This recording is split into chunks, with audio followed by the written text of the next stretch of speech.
Jerusalem is on the boil again. The trouble began in the early hours of the 5th of April, when Israeli forces had stormed inside the Al-Aqsa mosque premises. The worshippers inside the mosque were subjected to flashbangs and stun grenades. Scenes of Israeli soldiers beating up the Palestinians inside the mosque have drawn widespread condemnation. But a spark of violence ignited in Jerusalem seldom remains confined to this ancient and holy city. And since then, Israel has bombed Gaza. Hezbollah has fired rockets into Israel from southern Lebanon. And the spiral of violence in the Holy Lands is on the cusp of going out of control all over again. This is in fact the third year in a row that violence such as this has been witnessed in the Holy Lands. Why is it that when the Jewish festival of Passover coincides with the Islamic holy month of Ramadan, do the Holy Lands erupt with such gruesome violence?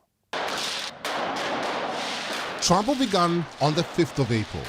The Israeli forces stormed inside the Al-Aqsa mosque premises in the early hours of this day and attacked the Muslim worshippers. Flashbangs and stun grenades were lobbed inside the mosque, the third holiest site in Islam. These videos of the Israeli forces beating up Palestinian worshippers have since gone viral.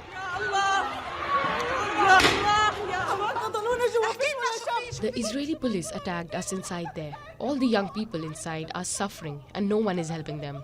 What are you waiting for? They attacked everyone inside. The windows of the mosque are all broken. With the Israeli stormtroopers inside for several hours, the mosque resembled a battle zone. According to the Palestinian Red Crescent, dozens of worshippers sustained serious injuries and over 350 Palestinians have been arrested. The Jewish Passover festival, coinciding with the holy month of Ramadan, has sparked repeated violence at the Al-Aqsa mosque. Just hours after storming the mosque, the Israeli police escorted Jewish worshippers through the compound. What unfolds in Jerusalem seldom remains confined to Jerusalem. There were protests and widespread condemnation against the Israeli aggression inside the Al-Aqsa mosque. And immediately afterwards, crude rockets were fired by Hamas from Gaza. What happened in Al-Aqsa Mosque, the Israel forces' assaults on the worshippers, is a crime and is a violation of all human rights and laws. And the occupation should be held responsible for it and for its repercussions. Because our people will not let this pass without a response to the terrorizing of the worshippers. Worshippers who were safe in the house of God. The strike on Gaza this morning is an attempt to prevent Gaza from uniting with our people in Jerusalem. We will remain to function as a shield to our people in Jerusalem and the blessed Al-Aqsa Mosque. Over 34 rockets were fired from Southern Lebanon into Israel.